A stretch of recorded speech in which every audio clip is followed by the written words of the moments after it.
সাত রঙের মিশেলে সৃষ্টি হয় রংধনু, আর নানা বর্ণ, গোত্র, ধর্মের অন্ত মিলে বাংলাদেশি জাতিসত্তা, যাদের প্রাণের উৎসব বৈশাখ। বৈশাখী শোভাযাত্রায় দেখা মিলল সমগ্র বাংলাদেশের প্রতিচ্ছবির।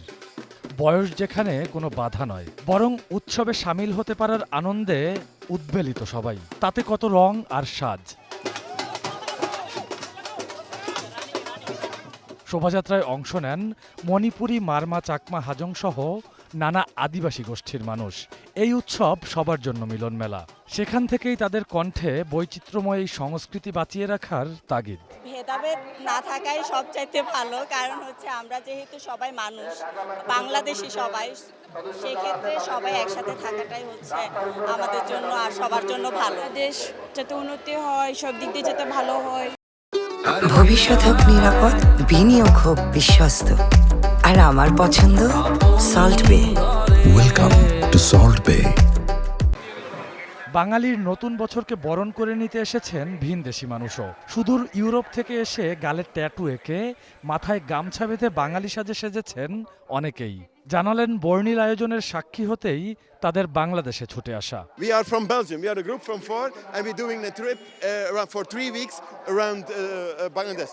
And it's for us the second time that we come to Bangladesh because we love it here to come to Bangladesh. He's really very super happy to join the festival, especially come in Bangladesh for joining the festival. Not a special section, but the whole of the festival is beautiful.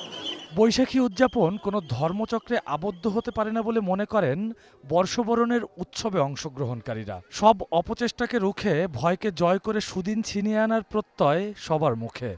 Super, অনেক বছর পর, 3-4 বছর আপনার রোজার জন্য, ঈদের জন্য হয়নি। এবছর ঈদের পর সুপার। প্রত্যাশা থাকবে আমাদের জাতি, আমাদের দেশ আরও ভালো হোক, আরও সুন্দর হোক।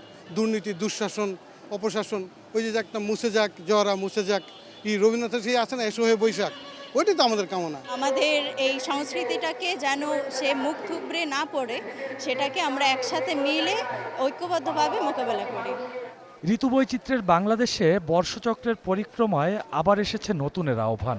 পুরনো বছরের দুঃখ, দুর্দশা, গ্লানি ও আধার ধুয়ে মুছে বিশ্ব দরবারে মাথা উঁচু করে দাঁড়াবে বাংলাদেশ, এমন প্রত্যাশা সবার।